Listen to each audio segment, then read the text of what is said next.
अब तक रउआ देखनी लूसी के मम्मी के बात सच हो ही गई और परी के माँ रानी चिड़िया परी के ढूंढत ढूंढत लूसी के घर आ गई। अब आगे और जैसन सब कहत रहन सा ओइसन हो गई और परी चिड़िया के माँ आ गई। ये हमार बच्ची है, एकरा के हमरा वापस दे दा। ना, तू एकरा के छोड़ के चल गई रहो। ये हमार बच्ची है, एकरा के हम जन्म देले बानी, एकरा पे तहार कौनो हक ना है। ना, खाली पैदा कइल ही सब कुछ ना हो खेला। तू तो परी के पेड़ पर छोड़ के चल गई रहो और जब ये अंडा में से निकलल तो ये हमार शक्ल देखले रहे। यही खातिर ये हमरा के माँ माने ले और हम ही एकर माँ हई। तू ऐसा ही परी के ना ले जा सकेलू। तू कुछ भी करला, ये हमार बेटी है और हम एकरा के हासिल करके रहम। उ दोनों के काफी बहस भइल पर लूसी चिड़िया परी के ना जाए देलस और रानी चिड़िया वहाँ से गुस्सा होके चल गई। अपन घर में जाके उ बोललस, कुछ तो करे के ही पड़ी अपन बेटी के पावे खातिर। आखिर हम ओकरा के जन्म देले बानी, वो हमार ह। कल हम चिड़िया के सभा में ये बात करम कि ओकरा पे केकर हक ह। रानी चिड़िया एगो सभा बुलावलस और सारा मुद्दा राजा तोता के सामने रख देलस। राजा जी, परी हमार बेटी है, हम ओकरा के जन्म देले बानी, तो का एगो माँ के अपन बेटी के साथे रहे के हक नहीं खे? हक?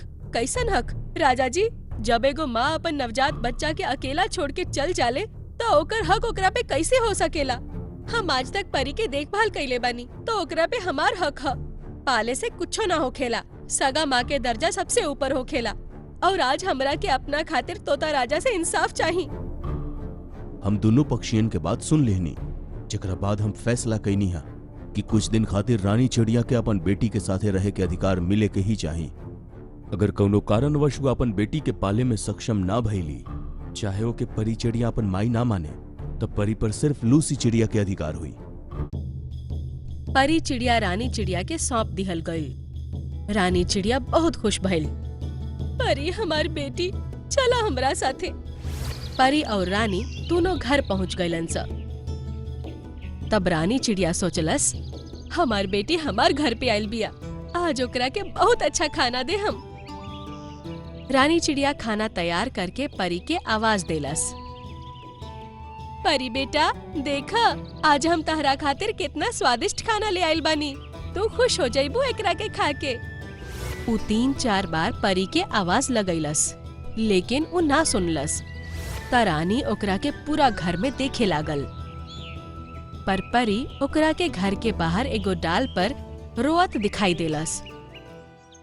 बेटा रोअत काहे बाड़ू, चला खाना खा ला। हमरा खाना नहीं खे खाए के, तू बस चल जाई हवा से। चुप करके खाना खा ला। कहानी ना के ना खाए। रानी परी के मारे लागल और कहलस, देखा तानी कब तक ना खा ले, और खाना ओकरा सामने रख के चल गई।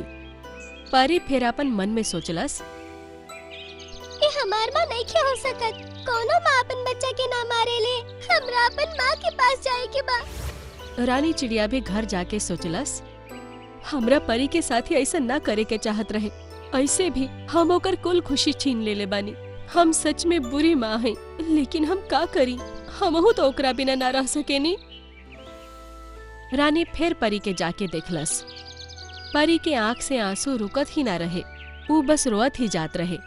परी चला तहरा के एगो ऐसन जगह लेके चली जहाँ जाके तू बहुत खुश होखबू, आवा हमरा साथे। रानी परी ओकरा के दूसर माँ के घर ले आईली।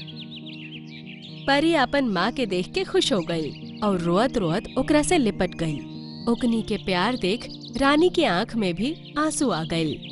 माँ, तू हमर माँ हो, हमें औरत के ना जाने ना, अगर केहू जन्म दे के छोड़ देवे तो हमने के ओकरा के माँ बाप कैसे कह सकेनी जा, पर जौन पालेला सबसे बड़ा हकदार तो उहे होखेला। लूसी और परी के इतना ममता देख रानी के भी रोना आ गई और ओकरा अपन गलती के एहसास भइल। हमरा माफ कर दा, सॉरी, हम तहार एगो अच्छा माँ ना बन सकनी और लूसी तहरा के ज्यादा अच्छा से संभाल सकेले। तो ओकरे साथे रहा, हम तो दोनों लोग के कबहू परेशान न करम, बल्कि अगर कोई तू लोगन के परेशान करे के कोशिश करी, हम ओकरा के सबक सिखाइम।